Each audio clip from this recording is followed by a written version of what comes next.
Again, thank you all for coming out this evening. I think you're in for a very Durham-centric kind of treat tonight to hear about not only a locally known but nationally and internationally known center that we have right here in our midst. My name is Alice Sharp, and I'm the development officer here and also the liaison to Durham Library Foundation, which makes these humanities programs possible. Without the support of the foundation, we could not do them. And of course, without your support, we could not have support from the foundation. So I ask you during this last month of the year to think about giving to Durham Library Foundation to keep these programs going. How many of you have been to more than one humanities program? All right, then I don't have to tell you how fabulous they are. For those of you who may be experiencing a humanities program for your first time, I do ask you to be sure to pick up one of the program guides in the back and also sign up. Christy, our wonderful volunteer back there, has them. And to also sign up to join the Humanities Society, which is totally free. You get lots of perks for just coming to hear wonderful programs.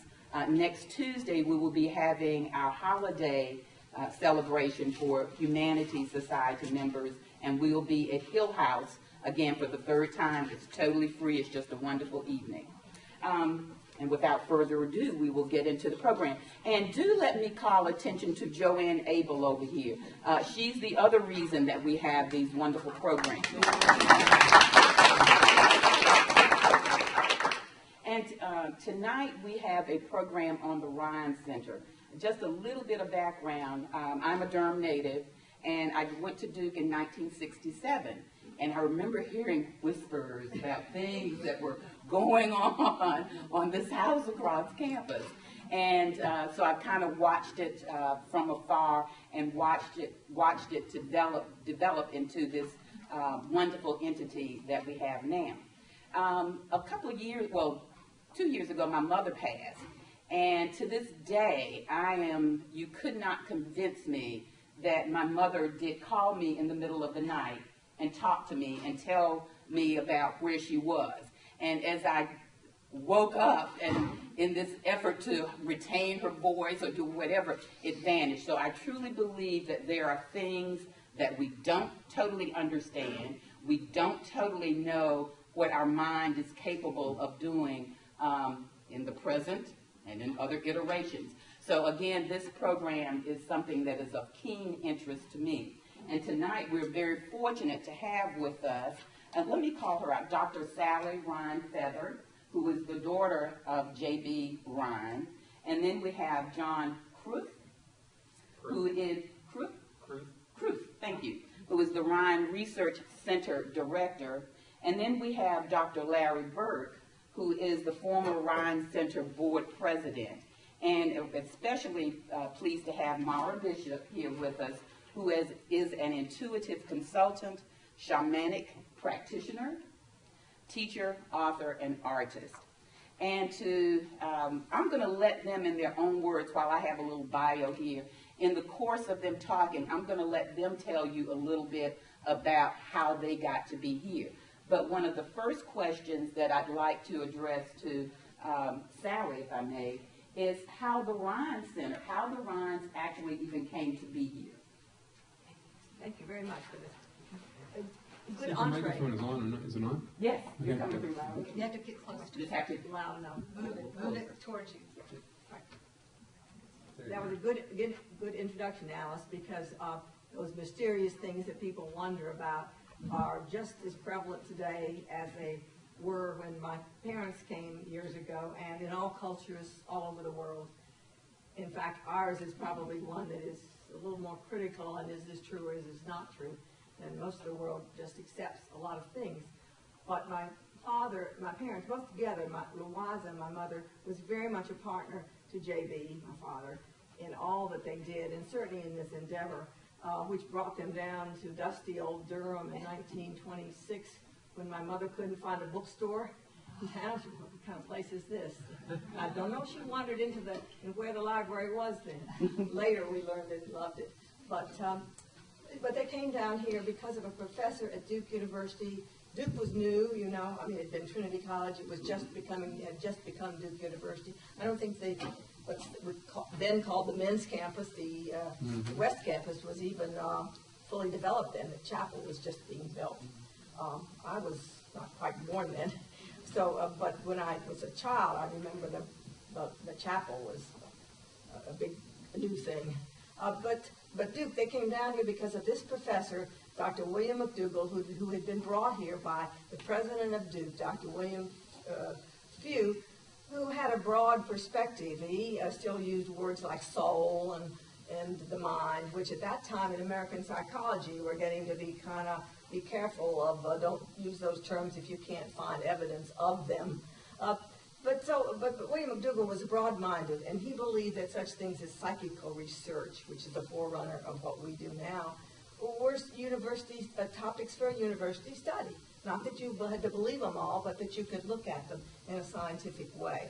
That inspired my young parents who had gotten doctorates at the University of Chicago in botany, of all things, but had given that up because they thought that things like, well, could your mother come to you after she died? If that were true, that was more important than anything they could learn in the field of botany. So they had shifted careers and didn't have children then, and floated around and studied until they came down here, just thinking it was going to be for a little while, maybe they would get some answers. Got engrossed with McDougall and gave up the search to find the answer for survival after death at that time. They thought what they have to do first is see what living people can know by, if you can know telepathically what's going on across town with your mother there or your child across at night when in trouble, then that needs to be established first. That was the first floor. So that brought them to Durham, and that's the beginning of their science. Thank you so much. John, I want to ask you, what is the evolution of the Rhine Center? I mean, where did it get from where it was to where it is now, both in terms of its scope and physically? Right. Well, thank you. One of the things that I think we need to introduce first is, what do we do at the Rhine? And what have they done at the Rhine? And what we study is parapsychology. Parapsychology, a lot of people have a lot of questions about what this is. Some people think it's like the ghost hunters on TV where people wear, green glasses and with black shirts, and they go, what was that? What was that? But we don't do that. We don't chase around and see where our ghosts. What we look at is scientific study, mostly in laboratory environments, related to 5 different phenomena. One of them is telepathy, which is mind-to-mind communication. Another is clairvoyance, or remote viewing, which is the knowledge of something that's hidden, whether it be something that's hidden in an envelope, something that might be in a locked safe in another room, or something even halfway around the world. This is clairvoyance, or remote viewing. A third area we look at is precognition, and this is any information that travels through time, being able to know something that hasn't happened yet, or something that happened long ago. A fourth area is called psychokinesis, or PK, mind-matter interaction. And the fifth area is what Sally referred to as survival. It's anything that does have to do with the survival of the spirit, soul, personality after the physical outside of the physical body. So this includes things like near-death experiences, out-of-body experiences, ghosts, hauntings, spirits, these sorts of things. So these are 5 different areas that we study in parapsychology. Now, when J.B. and Louisa were at Duke, they started the parapsychology labs at Duke. It was in 1935 that they actually formed the labs. They were studying ESP, which is a general term which covers telepathy and clairvoyance originally. Later, and precognition. Later on, they started studying psychokinesis. They stayed at Duke University until, I think it was in 1964. J.B. had reached a mandatory retirement age. He was reaching the age where, at that time, he couldn't continue teaching after a certain period of time. And so he had to leave Duke University. Now, he could have left the labs behind. Duke would have still operated the labs, but I think he had some reservations about what would happen to the labs if he left them there. he had the opportunity to get some funding and form a nonprofit organization off campus. And so in 1964, he found Foundation for the Research in the Nature of Man, which included the parapsychology laboratories. And it was a nonprofit foundation, and he moved off campus. It continued doing the same work, doing scientific study of parapsychology, and continued this until, I guess it was 1995, it was renamed the Rhine Research Center, and we still do this same work today. Great, thank you. Larry, can you tell us a little bit about, well, you have this visual behind you that I'm sure everybody is intrigued and really would like to see. Can you tell us a little bit about what you've been doing in relationship to the Rhine Center? Sure, yeah. It'd be a good introduction to what Mara would have to say next, because I've done, I'm a medical doctor and radiologist, but I've actually worked with a lot of medical psychics over the last 20 years, looking at whether they can make a diagnosis from a distance of some health concern that a patient who I know might have, and I might have also read their MRI scan and compared their psychic reading to my MRI scan or X-ray. That was how I first got interested in doing parapsychology research. My latest interest is actually, and one of the most recent projects that's been approved by the Rhine Institutional Review Board, which provides official research sanction for doing research with human subjects. I'm doing a study now that's motivated by a friend of mine who diagnosed her own breast cancer in a dream before she had any symptoms.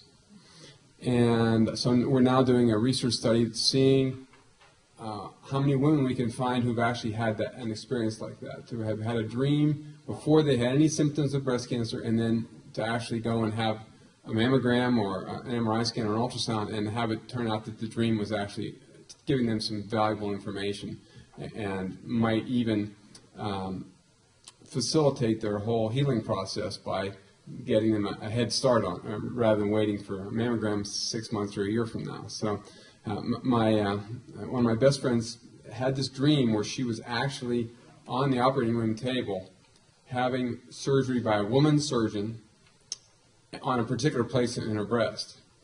She was so motivated by the dream that she went in and scheduled a mammogram a few days later. Went in, the mammogram was normal. And she had no palpable mass and no pain. But she was so sure that she had a breast cancer right there, as she pointed in her breast, that she said, please do an ultrasound. And the radiologist refused. Because generally we wouldn't do an ultrasound if there's nothing you can feel, nothing that shows up on the mammogram. And she wouldn't leave until they did the ultrasound. And sure enough, put the ultrasound on and showed a 1.5 centimeter cancer. And the radiologist was pretty shocked because she knew exactly where it was. So that happened about 10 years ago, and I've since then had two other friends have similar experiences. One, in her case, she had the vivid dream and then had the mammogram, which was abnormal, but she didn't have any palpable mass and no symptoms. The third friend had a very vivid dream, had actually some pain associated with it, went into the doctor, said, I had this dream and I think I have cancer, and he said, well, I think it's just normal breast tissue, and didn't do anything about it. And a year later, she had advanced disease, cancer in that location. So that was sort of the cautionary tale that really there is something to be gained from paying attention to your dreams. So and I've looked all over the literature in the dream research area for the last 20, 30 years, and there have been 20 women who've had similar types of stories. So I wanted to find out how many more there are out there. So I just started a research project in the beginning of October, and thus far found a dozen women from all over the world, some Colombia, Austria, various different places, who've had similar stories to tell. So I'm just going to back up 2 slides here and see if I can get this to go. Point to. Okay, just back up 2 slides. Yeah, that's the slide I want to show, which is just the Breast Cancer Dreams Project. And the URL, which you can't really see that well, but it's the thing to know is it's dreamscloud.org. there's a social networking site for dreams, like Facebook. It's Facebook for Dreams. And they're the co-sponsors of the project. So if you go to dreamscloud.com, there's a little link there that goes to the study. Or if you go to my letmagichappen.com website, same thing, there's a link on the blog to the study.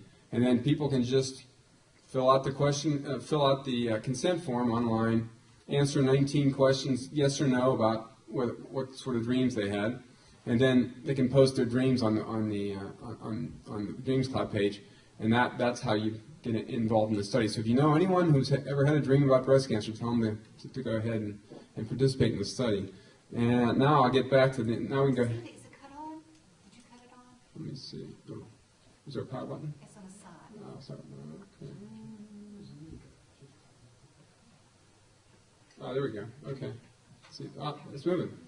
Okay. So this is the title of chapter 15 of my book. It's called "There Is No Spoon." Does anyone know what that's a quote from? What movie?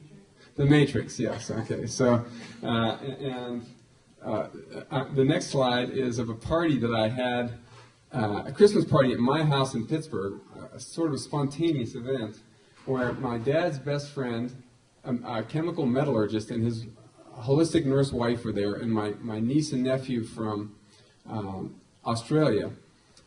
And we were playing with the spoons after a few bottles of wine. And I just said, why don't we go ahead and bend them? Because I had learned to bend them at the Rhine Center a year or two before. And I had no idea what was actually going to work. And we downloaded some software, or a little instructions off the internet about how to bend the spoon.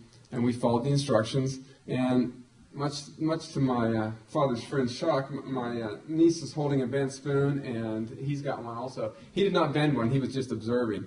But the most interesting thing was his wife was adamantly really wanting to bend the spoon, and nothing happened. So she was tremendously disappointed. And I have to confess that I've done this multiple times and I've never bent a spoon. However, I've guided other people on how to do it. And other people have been successful with my guidance, but I can't do it myself. So she called us the next day, and she was very upset because she said her wedding ring of 50 years was bent in a square. And she didn't notice it until she was in the shower playing with the ring, and she had to take it and get it resized at the jeweler. So now I'll show, the guy who teaches us how to do this is Professor Bill Joynes, who you're not going to see too well, but he's the gray-haired gentleman over here, right here. And he's a full professor of engineering at Duke, and he is our main spoon bender, or at least main spoon bending instructor. And he's also a world's expert in electromagnetic fields, which makes it even more interesting. And he and John are research partners on a project that maybe John will tell you more about in a minute that has to do with bioenergy fields. So Bill will guide you through this process, and we just had a Rhine auction back, fundraiser back on the 16th of November, and the highlight was at the end, Bill did the spoon bending ritual. And I will tell you briefly what that is. You imagine a ball of light above your head coming down through your head, into your arm, and into your hand, and you hold the spoon in your hand. Then you shout 3 times at the spoon, bend, bend, bend. And then you distract yourself and look at the clock or something else. And then you eventually, a minute or so later, come back and test and see if the spoon is soft. And when it's soft, it'll bend 180 degrees and even sometimes twist around. I've got a bag of spoons here that you can look at in a minute. But I'll show you a quick 2-minute video of someone bending a spoon on that night. So let's see if we can get this to work. Next one, and then Jerry, if you can just click on right on the button. Oh, no, go back with the mouse if you can get it. Yeah, there you go. With the mouse, just click on. Just click. It should work. We hope. Back. If you just hit enter there, it should kick in.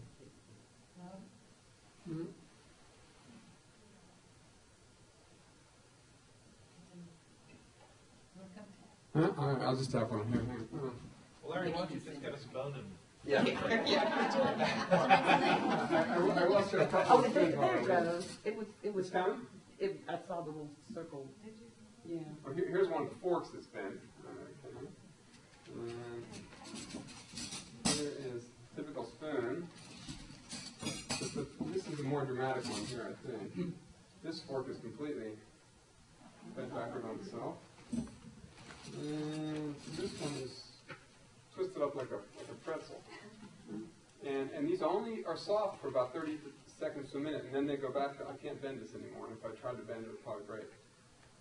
So who does the bending? The person? The person, you exert a little bit of force, but not what it would ordinarily take to bend a spoon.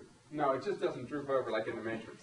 Well, actually, sometimes Sometimes they have done that. John, let me just pick We on have, one. we have an event that we do at the Rhine about once every 3 or 4 months, and it's called Psychokinesis. And what we do is we bring people over to the Rhine and we show them, we talk to them a little bit about what we do, and we show them how we used to test ESP.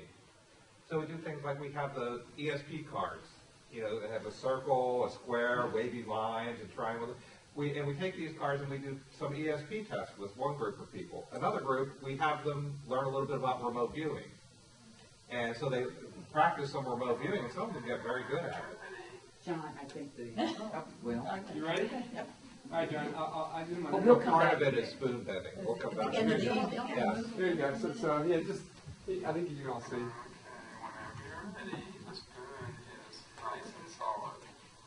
Now, is this Dagmar? Yeah. So we've already done the channeling the light part. Now she's just testing it to see if it's going to bend.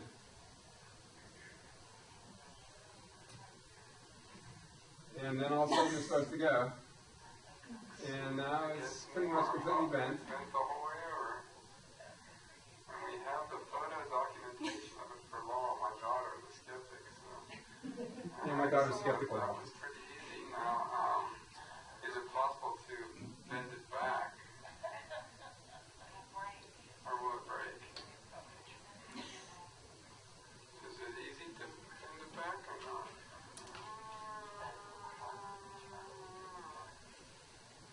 Does it feel stiff? Feels stiff now. Okay. Won't go back. All right. I think that's as good as it gets. Thank you. Thank you.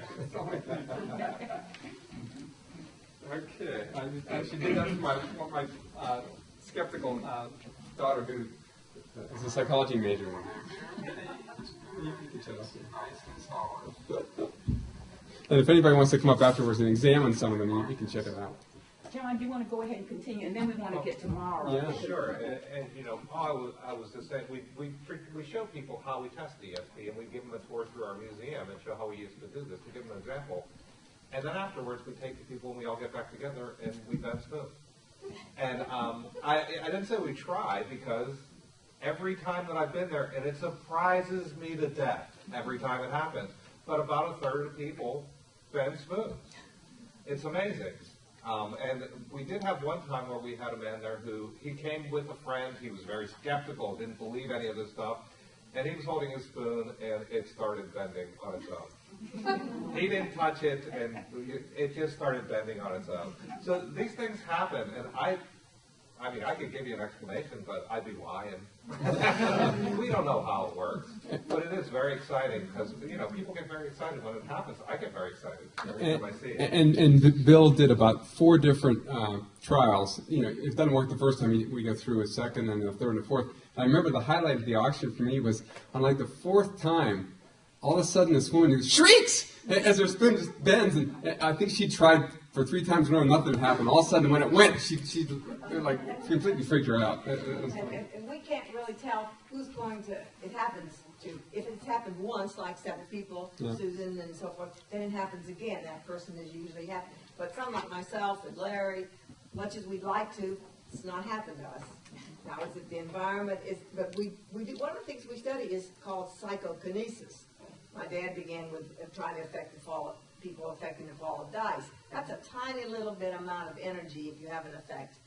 But there's a lot of energy involved in a spoon bending. We don't understand what it is, and we haven't found any scientists yet who are willing to come with us and study it and bring anything more than the engineers we already have. No. same person able to do it repeatedly? Yeah, that's what I meant, yes.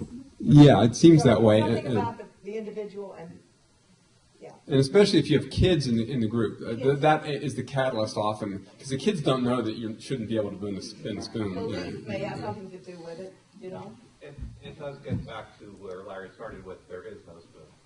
Once you really get past the idea that, oh, this is a solid object, then it becomes flexible for you. And it's always flexible when you want it to be. And where do they go from there? Bending spoon to?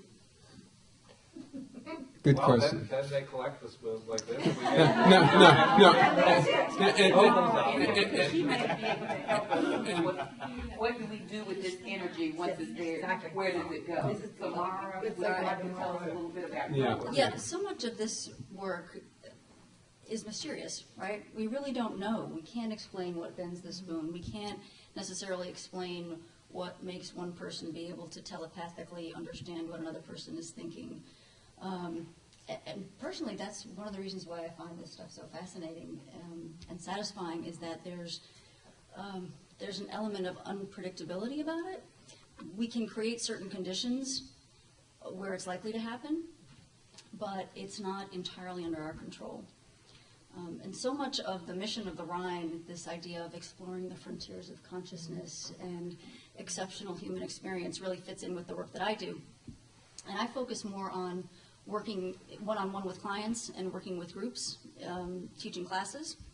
And I focus more on healing work and on guidance, and less so on the research and kind of more phenomenological work. But I moved here to the Durham area in the late 90s, and the Rhine was one of the first organizations that really caught my eye. And I said, okay, this is a group that I need to get involved in. And I think it was maybe 2002, I did a talk for the Rhine, and I'm a professional member of the Rhine, and there may be some of you in the room who might be interested in doing that as well.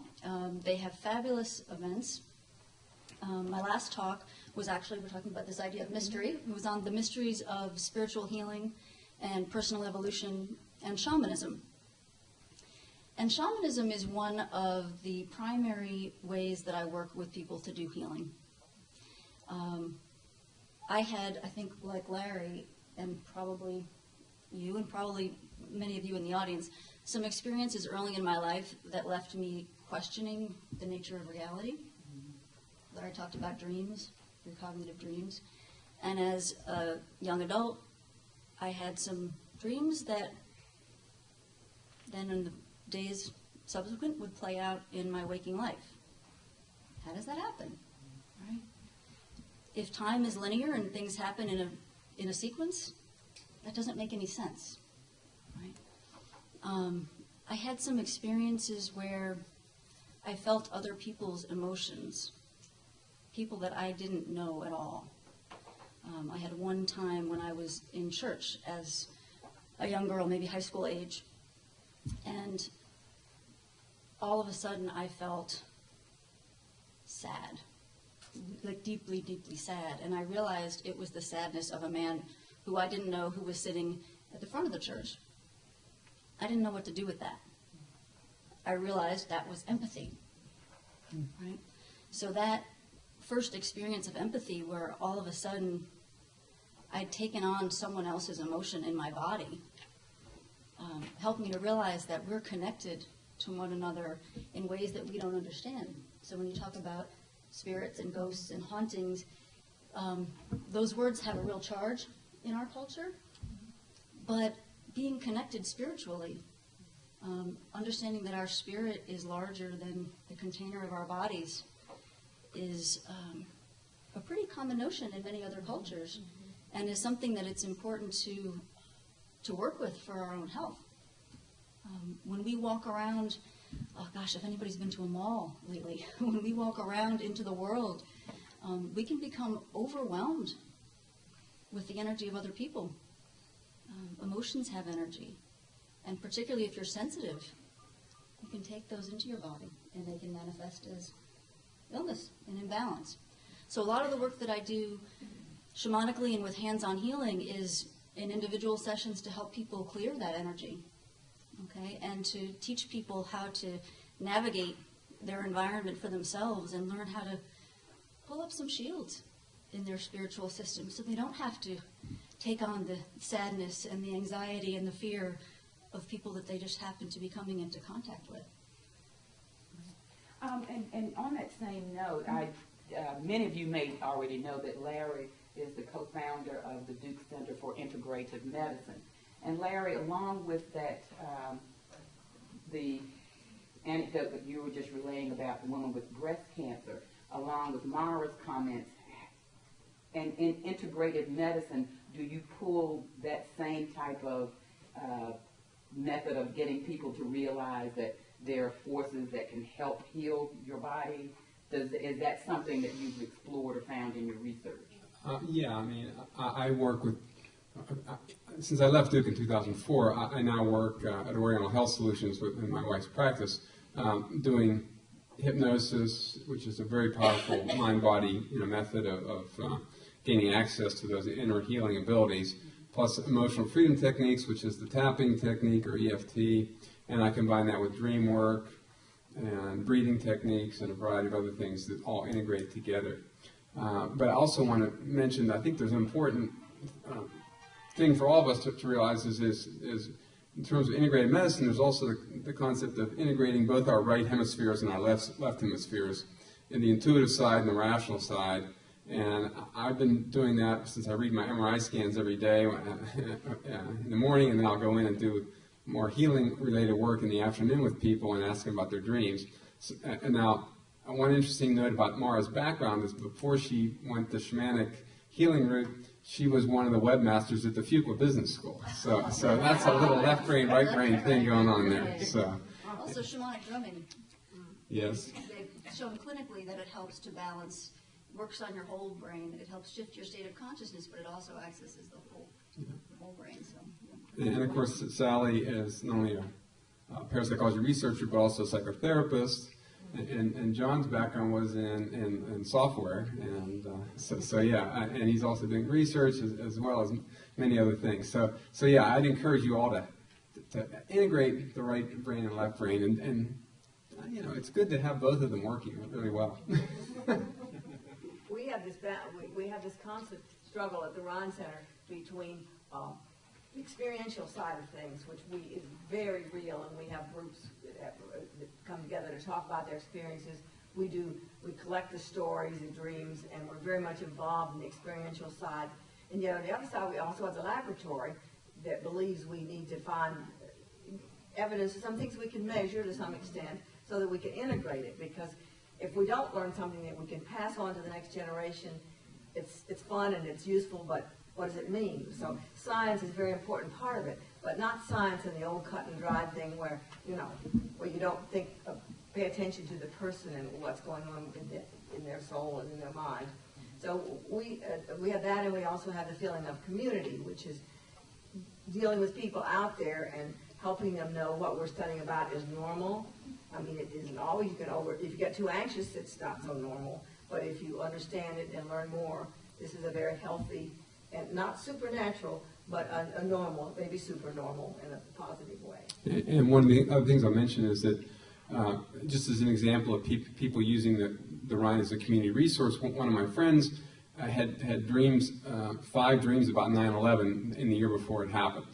And when it happened, she was really shook up, and she had the presence of mind to call Sally and talk, and it's in the story's in her book, and it's in my book too. So yeah, that story's been told many times. You don't have the story in your book? Oh. Yeah. So Sally, you might want to talk more about what that experience was like, having someone contact you with that strange experience. Well, it wasn't strange for me because I had unfortunately heard many stories. Most of them are of warnings of something that's happened that's worrisome to a person, like waking up in the middle of the night and just knowing that something's wrong with your child who's 500 miles away. Or the lady who was my mother started collecting these stories while she was in the 1940s. So we have over 14,000 accounts of this type of experience. But to illustrate all of the things we've been talking about tonight, from telepathy, there was Marion who woke up she was wide awake and very upset and in a suicidal frame of mind, and she suddenly heard a voice of her dear friend, a mother figure of hers who was 500 miles away, 1,000 miles away. And Marion said, the voice said, don't do it, don't do it. And that stopped her from proceeding with suicide. The next day, she heard this motherly woman called her and said, I know something's wrong. I've been up all night praying for you, and I know something's wrong. And that was one of those life-saving experiences where she heard something, a hallucination, but it was also a connection. It was that one mind that connects two people across time. That's just one example, and I could go on all night, but I'll let some other people talk. Can I ask John just one question based on something that Sally had said? If, say, someone in the community wanted to come to the Rhine Center, could they access these stories and the materials? I mean, how does the community experience the Rhine Center? Right. Well, we're over just off Mooring Road. There's the Millennium Hotel, and we're on Campus Walk Avenue. We're right across the street from the Millennium Hotel off Mooring Road. And we have a library there. We also have a small museum, which includes some of the tools that were used in the past and some of the testing instruments that were used. Some electronic instruments, some of the historic Zener cards that were used, and different dice machines that they used to test psychokinesis. And the library we have over there, we probably have probably close to 3,000 books that are about parapsychology. It's one of the largest collections of its type in the country.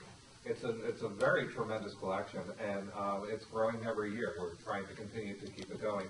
And it does include books like, and I'm going to plug this for you, Sally's book, which is The Gift, which is a book that includes stories that people have brought to the Rhine.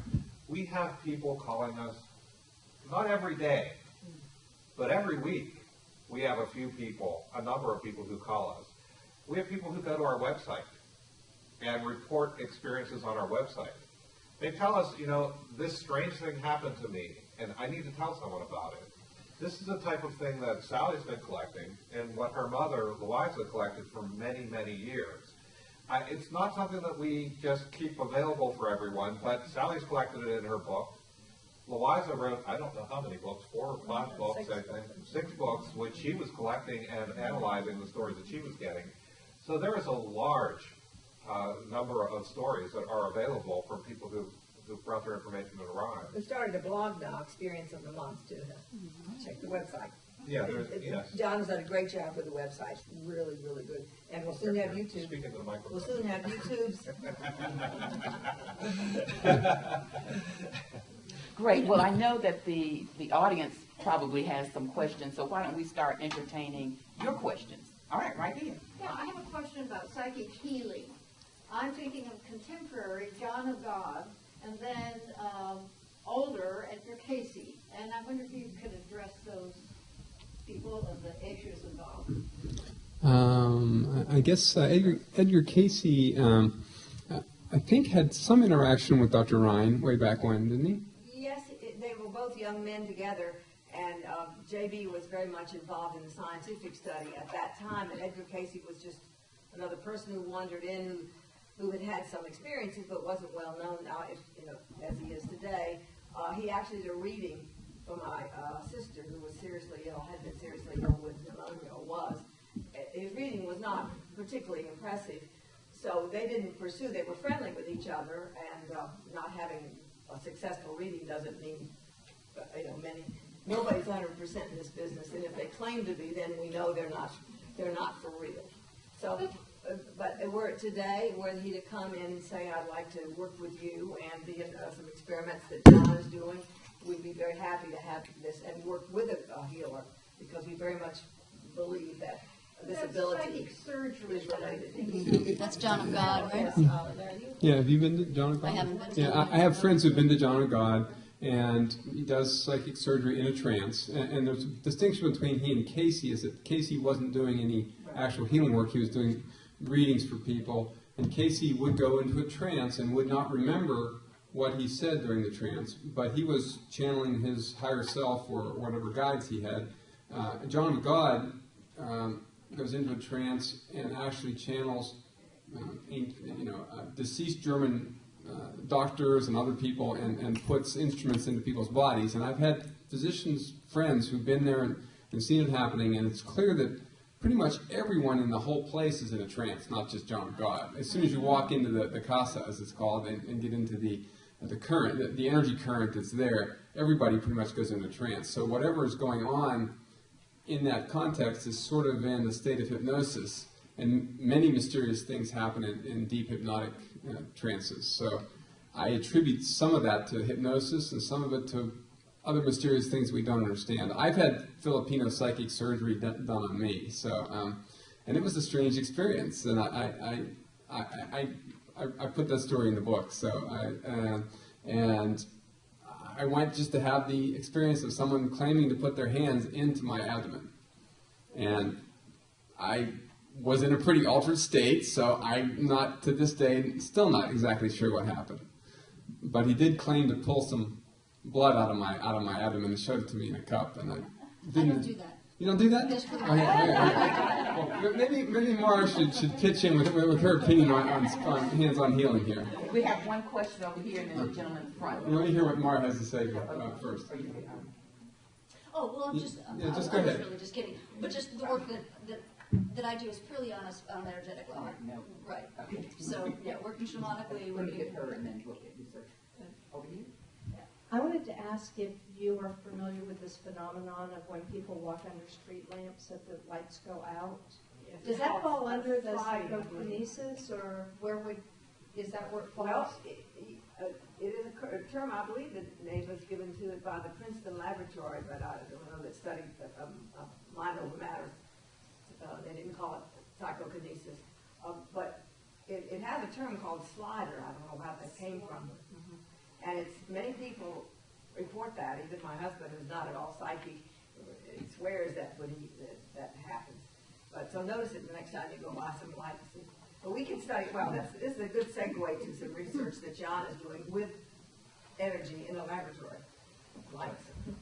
And I'll just mention quickly, that's here's where my scientist kicks in. The street lights go on and off all the time. Sometimes people walk underneath them and they go on and off, and it's just coincidence. Now, there are people who claim to be able to do it at will. And I've seen videos where someone walks near it, it goes off, they walk away, it goes on, and they've done this a number of times. Videos aren't convincing evidence.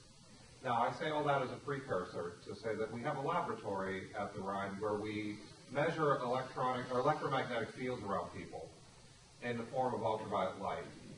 And we had someone come in who claimed to be doing this phenomenon. We didn't know. We put him in the laboratory, and he showed effects that he had an unusual electromagnetic field around him. I'm not saying everybody who says it is doing something, but this man did demonstrate something unusual to us. Well, I think I'll come in because it's been happening to me my whole life. Yeah.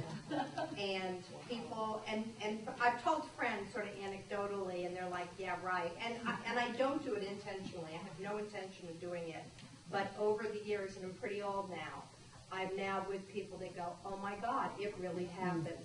And then sort of my follow-up is whenever I'm around heavy electronics, I have more problems. That's what I was going to ask you. I do. I mean, and everybody at work jokes, don't let her use your laptop. Me too. Even the IT people will say, we don't disbelieve that you have severe field because... Well, one of the natural follow-up questions to that, a story like that would be to ask if you've had a near-death experience. Because people, the four characteristics of near-death experiencers are they have no fear of death, they have a sense of altruism and purpose, like they were sent back for a reason, they have they have enhanced psychic abilities, and the final thing is they have strange effects on electrical equipment. So those are the four attributes now. And near-death experiences are fairly common, to be honest. Since the days of CPR in the 70s, millions of people have had near-death experiences. So there are a lot of people walking around out there with those kind of attributes. So. All right, the gentleman here in front. I've never really studied the left brain, right brain thing. but I'm left-handed, and I'm also ambidextrous somewhat. So is my left brain and my right brain switched? I have no idea. You have to ask a cognitive psychologist that question. All right, more questions? Oh, okay, here, and then we'll come back to you. Her, and then we'll get her. Excuse me, I did come in late, but I used to be the Sacramento homicide, so I thought I had to go. And I bought Paranormal Cops DVD from oldies.com, and the other day I found a movie called White Noise, and it was my introduction to EVP. Do you have anything to do with that, please? And can you tell us what EVP is? Well, I don't know if anyone here has more experience with it. EVP is electronic voice phenomena. And we did a research project at the Rhine just a couple of years ago related to it. Electronic voice phenomena is something when people go to sites that they believe there might be spirits, or there might be something trying to communicate with their souls or something. Sometimes they find that if they have electronic devices, noises will appear in recordings on electronic devices that are not in the environment. So, for example, you might be in an environment and all of a sudden, when you're playing back a recording of that, you hear someone saying something, or you hear what sounds like a voice. This is why it's electronic voice phenomena. There's no real indication of where it might have come from, but now this has occurred.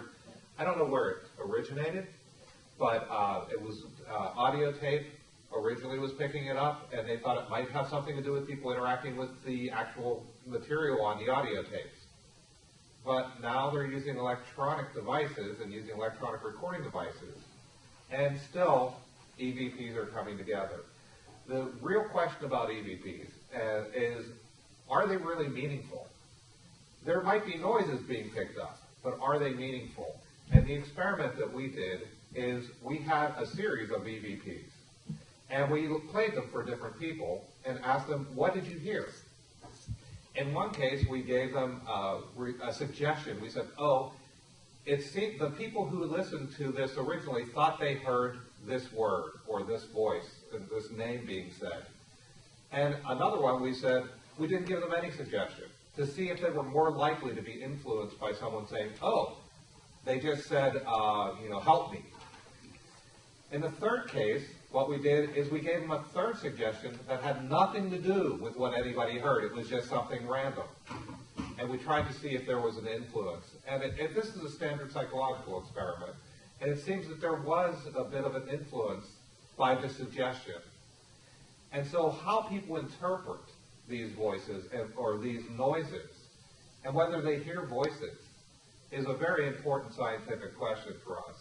So I know that I have people that I are very reliable and I have a lot of respect for who have listened to EVPs and recorded EVPs, and they're very convinced by them. Scientifically, I can't say one way or another. This is part of the work that comes in shamanically as well. In some ways, there's the scientific basis for recording experience, and then there's sometimes the more subjective experience. If people are feeling disturbed in a place, if people are uncomfortable in a place, whether that place is their own body or if it's a home or a piece of land. So part of shamanic work is finding ways to clear energy, right? And that may be, we're talking about a phenomenon of a spirit in some way. There are ways to address that shamanically, and you mentioned the whole ghost hunter phenomenon, and I take exception to some of their methods, but there are ways to safely and compassionately address both the people who are here and then whatever extraneous energy is around that may be causing trouble. All right, over here. I actually have two questions. My first one is, what might be some of the implications of quantum physics for understanding parapsychological phenomena? And my second question is about curling photography. I think somebody could talk about that. I'll take the curling photography. You can take the quantum physics. Why don't you start with the curling? Okay, I'll just jump in with the curling photography. Many people are familiar with seeing picture of the leaf that was cut, and then the image of the leaf was still there as an after image on the curling photography. I mean, it is an electrostatic phenomenon that's going on, building up a large charge on the curling plates. My dad was a physicist.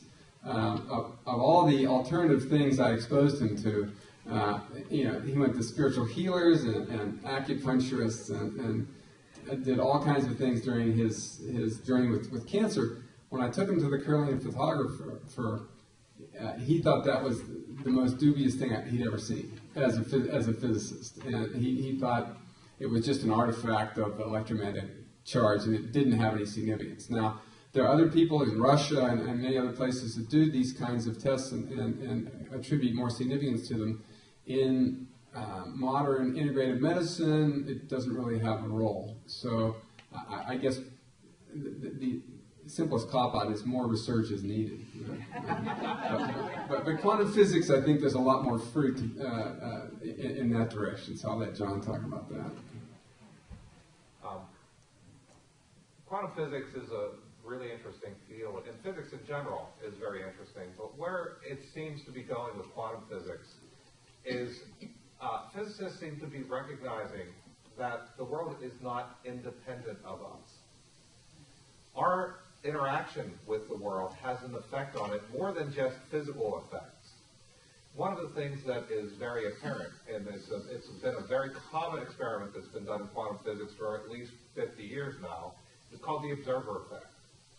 This has to do with light particles, and I'm not going to go into the details of the experiment, but in some cases, light acts like a particle. In other cases, it acts like a wave. And whether you're watching it or not, trying to determine is it a wave or is it a particle, affects which way that it behaves. So just by observing an event that's occurring, we are affecting the event. Now think about this, okay? Something about our intention of seeing the world has an effect on the world. This is not so different than what we study. Can our intention have an effect not only on physical objects, but on each other? We are connected in some way that we're really not sure of how it is yet. But it's apparent in physics, they're starting to realize there is a connection. And it seems to be related to this amorphous term called consciousness, which we can't put in a bottle. We can't describe what it is, but we all know it when we see it, right? So that's one aspect of quantum physics. The other really very common experiment that's often used to relate parapsychology to quantum physics is entangled particles. These are particles that are created together at the same time. They have the same characteristics. You can separate them by meters, miles, many, many hundreds of miles, and they still, if you change one, the other one changes instantaneously. Faster than the speed of light. Is that what Einstein called spooky action in the distance? Yes, this is one of the things that he called spooky action. And there was no explanation for how it works, and there still is no explanation for how it works.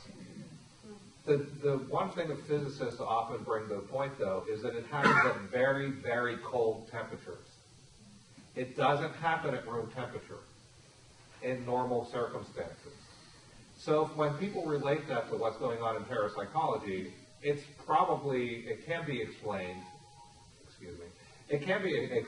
as it could be something related to entangled particles, but it have to be different than what physicists have typically seen in the quantum world.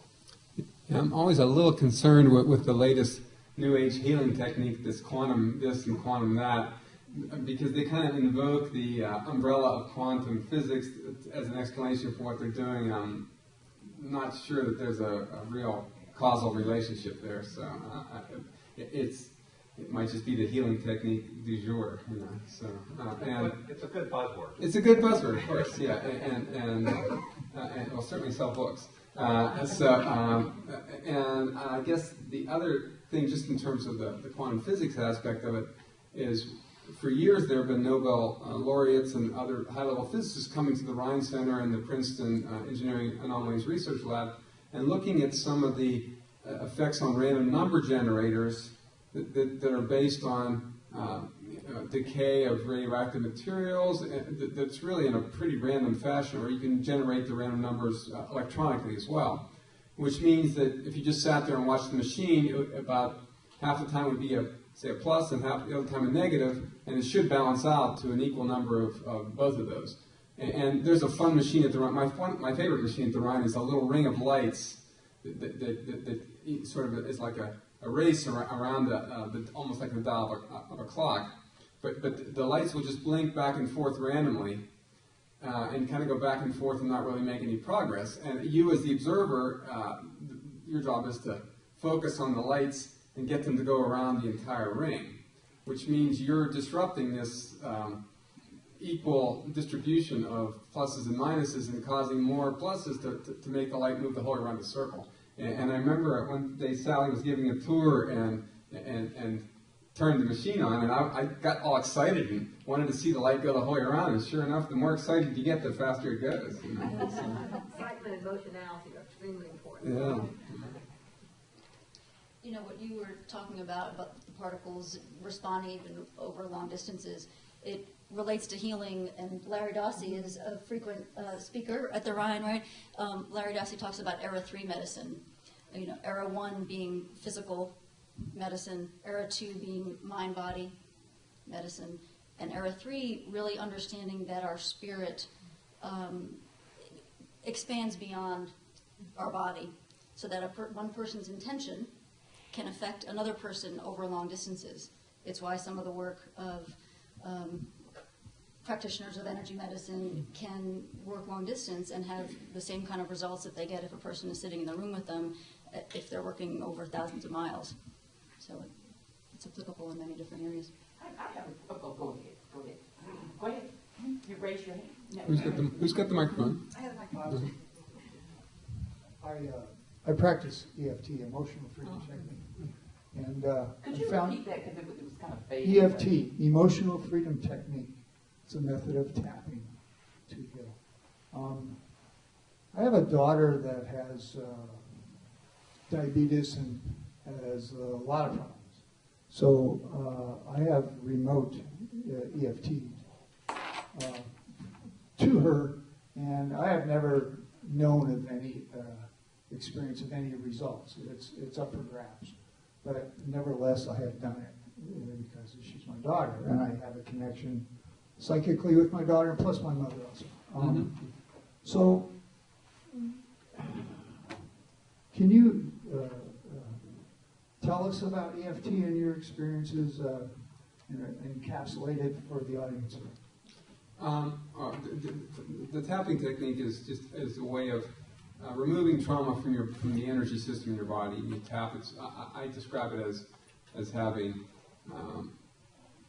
a trauma is stored in your energy system after it occurs. It's stored in a file in your brain, like a bad software program malware that you want to get rid of. And so you open the program by saying a phrase long enough to run the program, and then you hit the delete key over and over again and uninstall the program. And that's the way I think about when I'm doing tapping work with people. But one of the strangest effects of EFT that I have no experience with, but people write about it, is called surrogate tapping, and also tapping for animals. If you tap on yourself for another person who might be in a coma or might be unable to communicate, they'll sometimes get the benefit of you tapping on yourself with the intention to heal them. And it does work for animals. Now, I have a theory about why it works for animals, and Mara may have an opinion about this too, but sometimes when you're living with an animal, the animal will take on whatever energetic imbalance you have. So if you're tapping on yourself and you're actually healing yourself, the animal's going to naturally get better. Absolutely. Do you work with animals at all? Yeah, I think we absolutely absorb what's in our environment. Our environment reflects back to us. It's why understanding that dynamic is so important. The ancient principle, as within, so without. If you want to have a healthy relationship with your family and with the world around you, you got to start by being clear inside. It's a lot of the work I do with individuals and the work I do in classes. We just taught one called Your Energy Ecosystem, and it's about how do you navigate the way you relate with the energy that is surrounding you so that you can be clear, right? So your pets don't have to pick up your illness, and you don't have to pick up theirs. We do have had over the years, we've had a number of the intuitives who actually specialize in working with pets. And it's pretty interesting to hear them get into a pet's head and start talking like your cat or your dog and telling you what's really going on. So that's fascinating. So. I have a lot of exercises in the book, in Inner Divinity, which is the book that I have back there, as I kind of walk you through how do you connect with your core spiritual being in all different ways. How do you relate to yourself? How do you relate to other people? How do you relate to your environment? How do you connect to your intuition? And then different ways that you can, in a daily practice or a weekly practice, start taking control of that for yourself. So. How do you how do you look at prayer and faith healing in relation to the psychic experience? Anyone, yeah.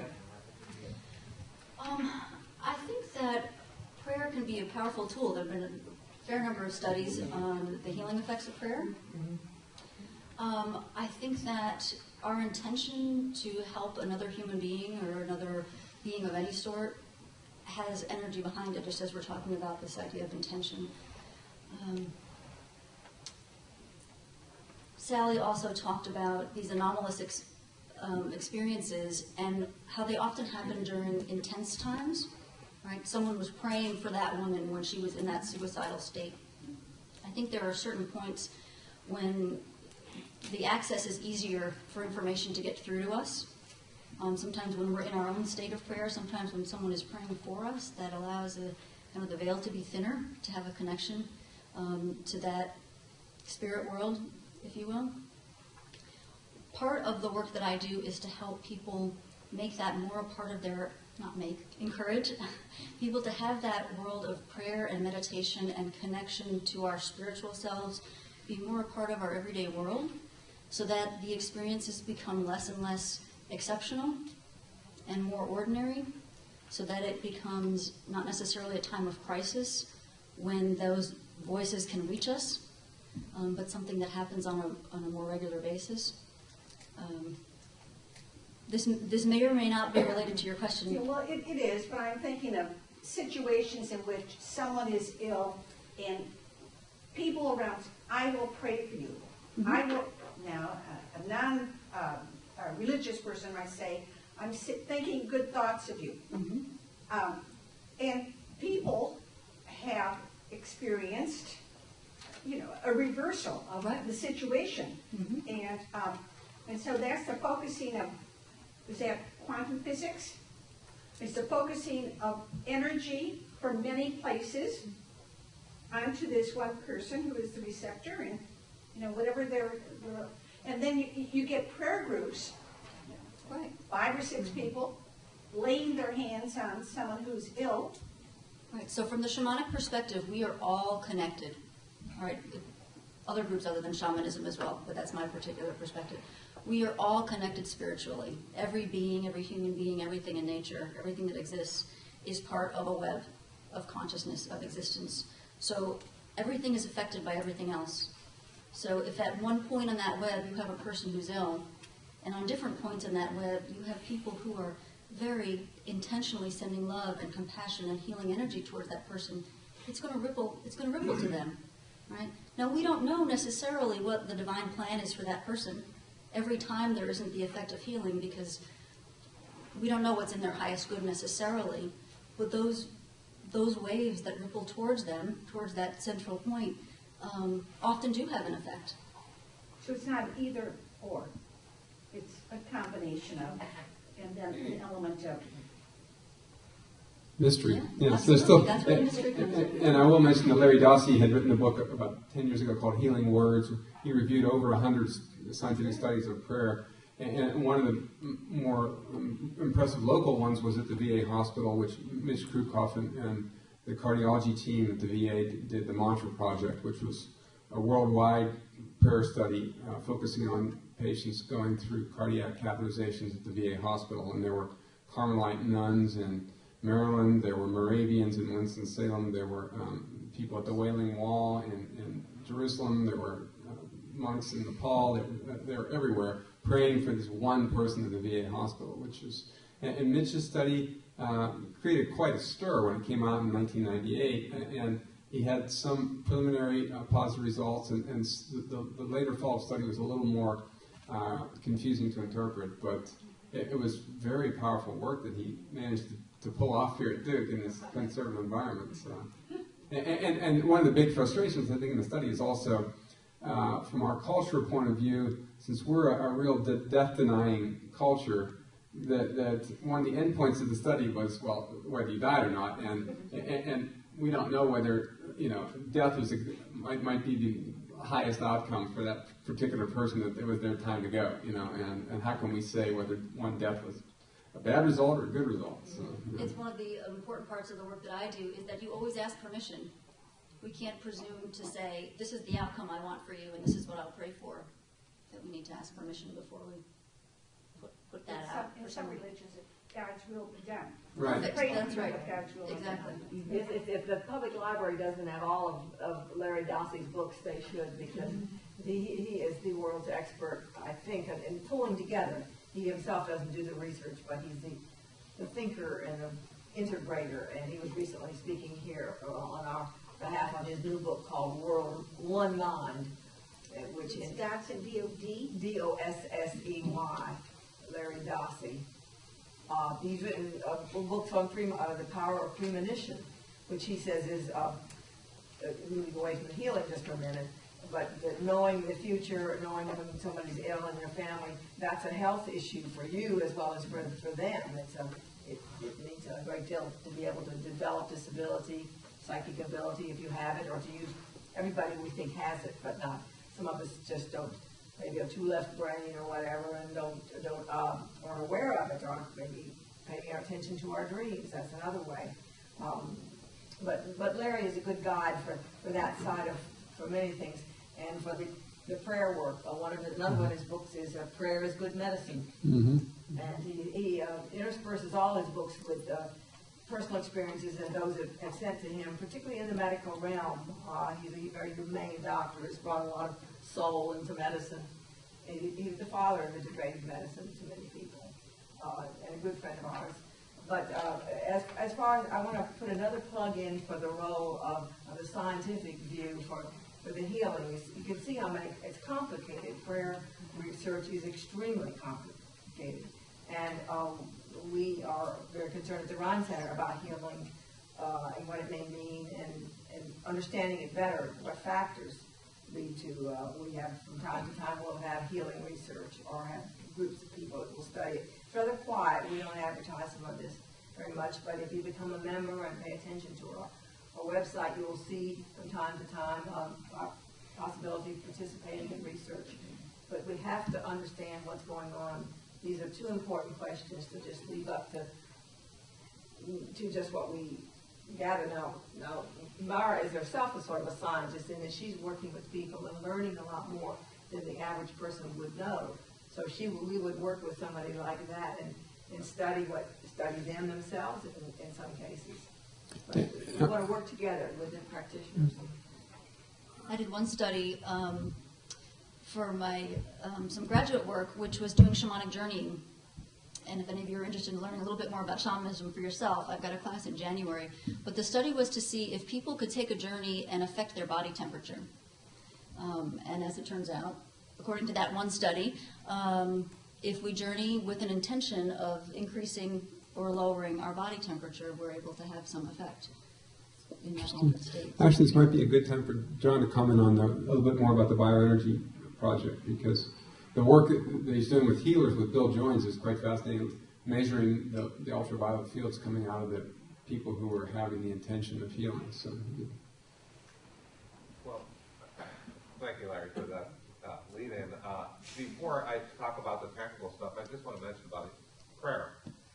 You know, prayer is a type of meditation. Chanting is a type of meditation. And these are all things that people use when they're trying to affect the world, trying to have a relationship with other people, trying to make connections with other people. So prayer, to me, is another method that people are using. Some people use it very exclusively, but it is a separate method that people use.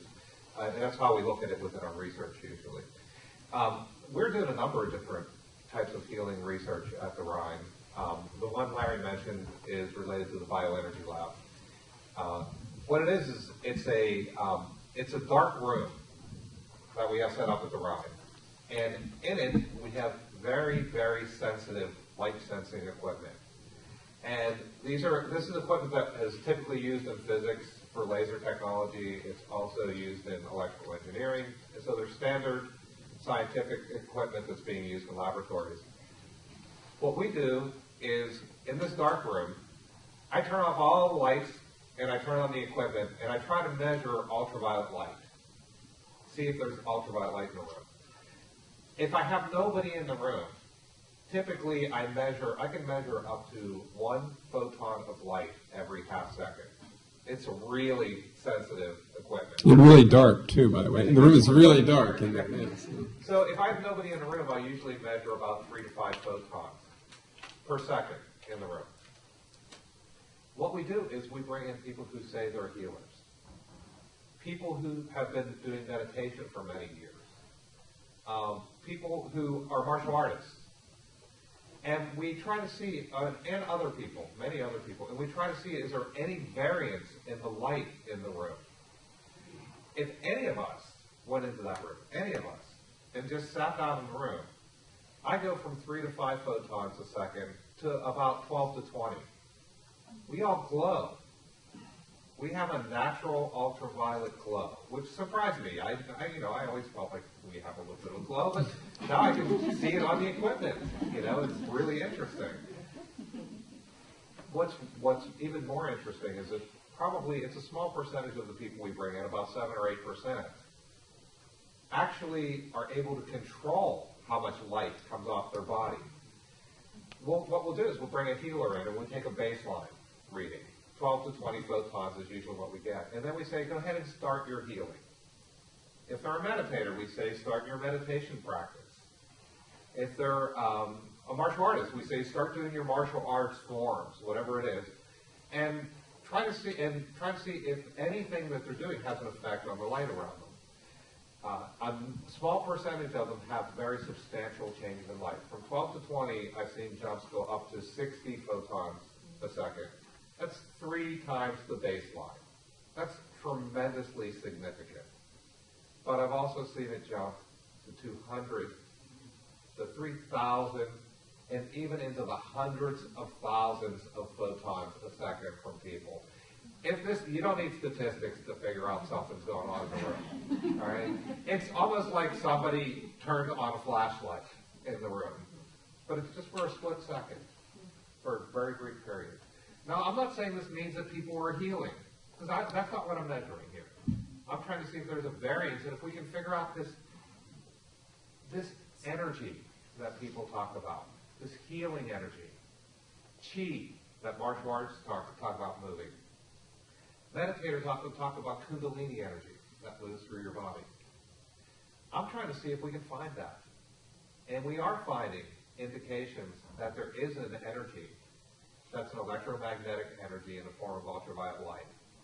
It's the first time that we're finding this. Now, this is also crossing over into biology, where biologists are now looking at what they call biophotons. And it's the same thing. It's ultraviolet light that's being emitted from people. The difference between what biologists are doing and what we're doing is we're finding that people can control it and do it on command. Turn it on and turn it off. And the first story of this that was reported by Bill Joines back in the 70s, it's actually a story in my book called She's Glowing in the Dark. And he put a grad student in a dark room in the basement of the Duke Engineering Building with all these photometers like John's talking about. And he was outside the room monitoring the equipment, and the grad student was in the room with the healer. And they were in there for an hour his eyes were getting dark adapted. And before Bill said, go ahead and charge up your healing energy, And the grad student yelled, "She's glowing in the dark, let me out of here," and ran out of the room because it freaked him out. And the meters went off, and that was 30 plus years ago when Bill first did that. Now John and Bill are publishing this research in the scientific literature. That research wound up in the National Enquirer.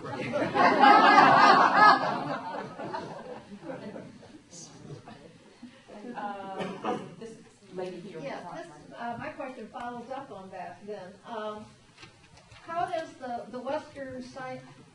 how does Western scientific medicine, has that become any more comfortable with the parapsychology studies? Larry? I have to say that back in the 90s when we were starting the Duke Center for Integrative Medicine, the pivotal year was really 1995. Prior to that, you could only say mind-body medicine in the medical center. The spirit was the unsaid third word. You really couldn't say that third word, and even though we wanted to. But it wasn't until Harvard came out and did the first national conference on spirituality and healing in December 1995. Then suddenly you could say spirit, and it was cool.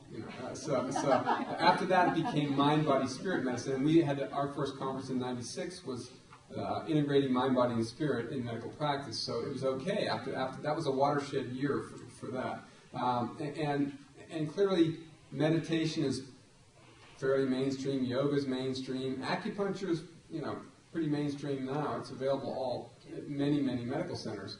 The therapeutic touch that's done by nurses is a form of energy healing similar to Reiki, and that's done by many nurses in many hospitals around the country. And it's becoming more accepted, but clearly it's not taught to medical students. Now, meditation and yoga might be taught to medical students, and hypnosis is creeping in as well. UNC has had me speak for 3 years in a row to an elective group of graduate students, med students, School of Public Health, nursing students. It's not a required part of the curriculum to learn about shamanism, but they did have the option. Okay. Yeah.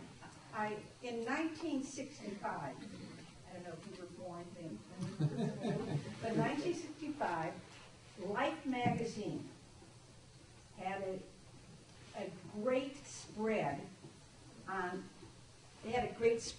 on energy radiating from each person having their own aura.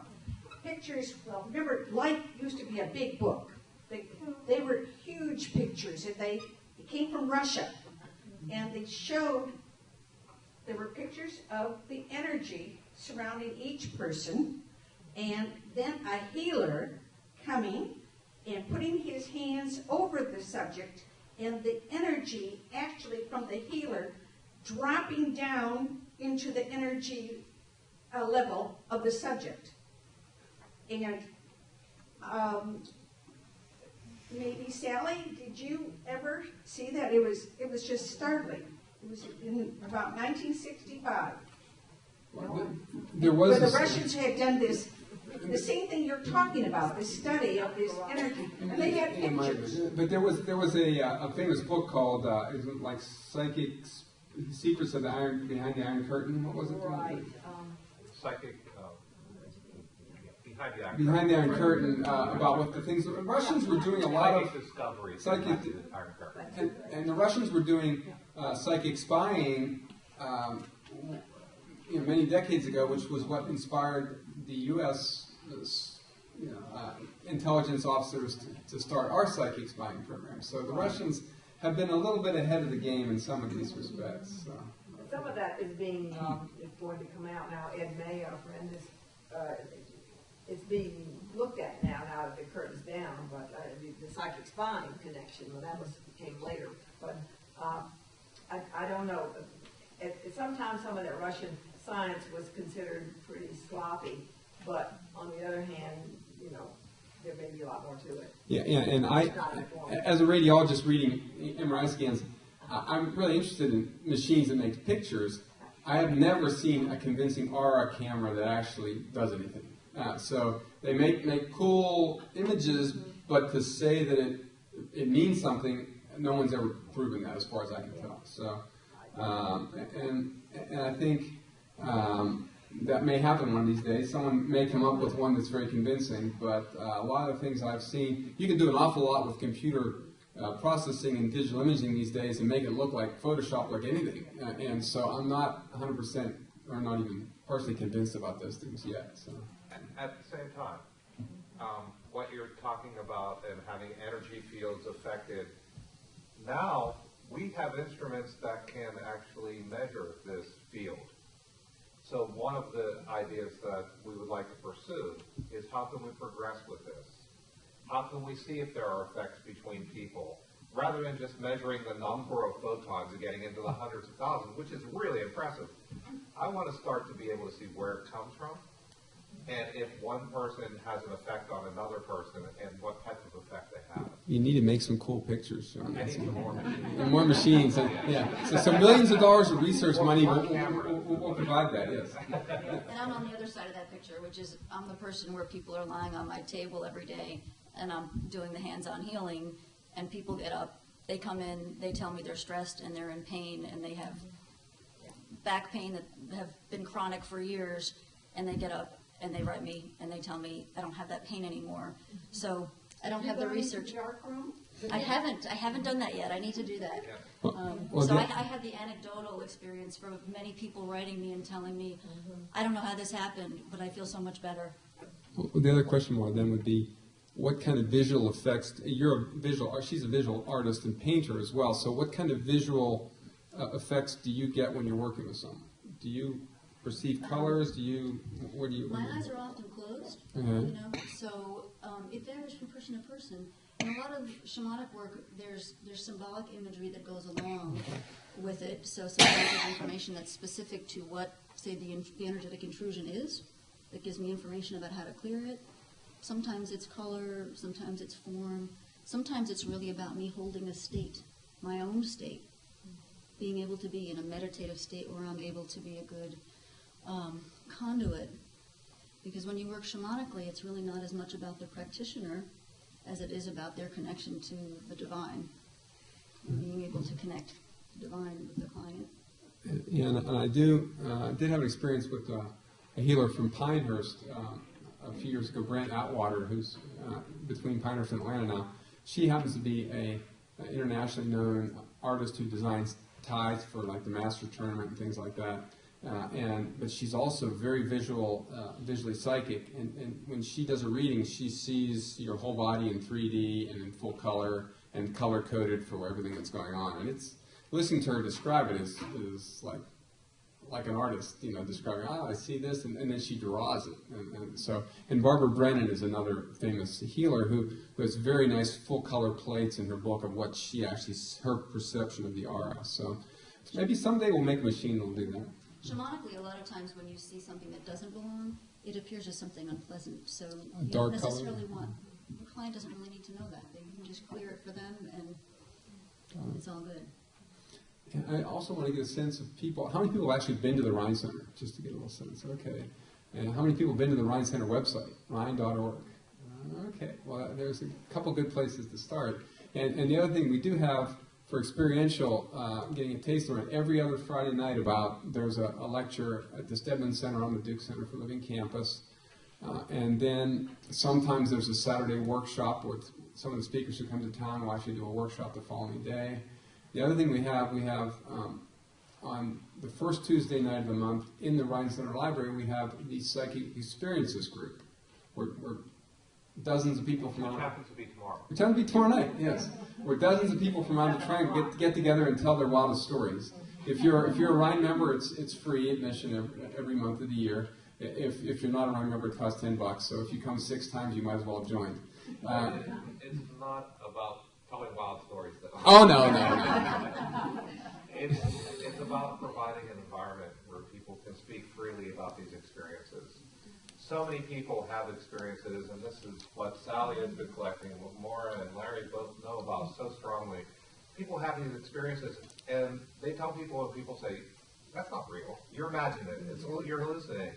And sometimes maybe it is true, that maybe it is an imagination, but the Rhine tries to provide an environment where people can explore and look into these experiences with people who have had similar experiences and start to understand what science supports their experiences.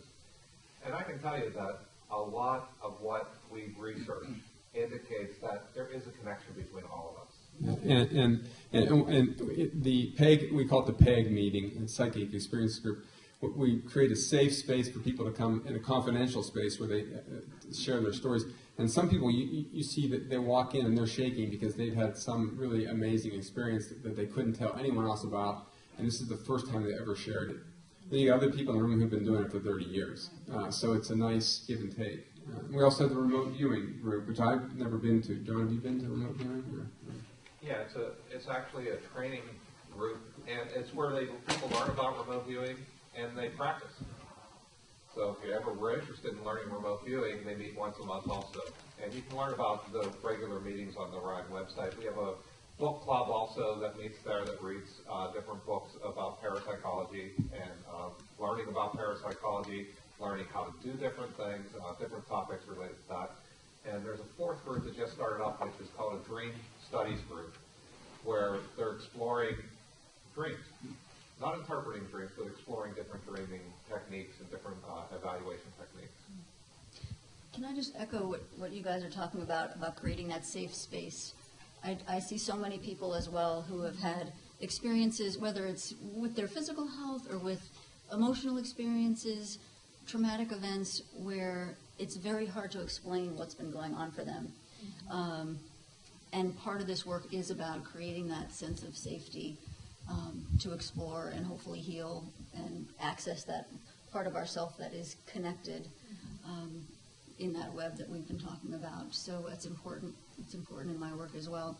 And since we're doing websites, mine is wholespirit.com. So if anyone is interested, that's WHOLESPIRIT.com. So if anyone's interested in learning more about individual sessions or classes, I mentioned I have that Introduction to Shamanic Journeying class coming up in January. And I also have regular drumming circles and classes in developing your own intuition and other forms of energetic healing. Well, I think that's a great note. It's 8:30, and I do know that the panel would like to have you take a look at some of their books that they brought, and I have a feeling that this group will want to stay and chat for a moment. But I do want to say one thing, Sally. Any book that you mentioned that we don't have here at Durham County Library, we can get it for our patrons, so don't fear. Wonderful. I'll check your calendar. But let's give our panel a great round.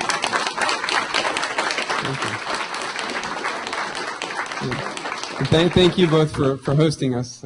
It's great. And I'll bring the spoons in the back. You can look at them on the way out.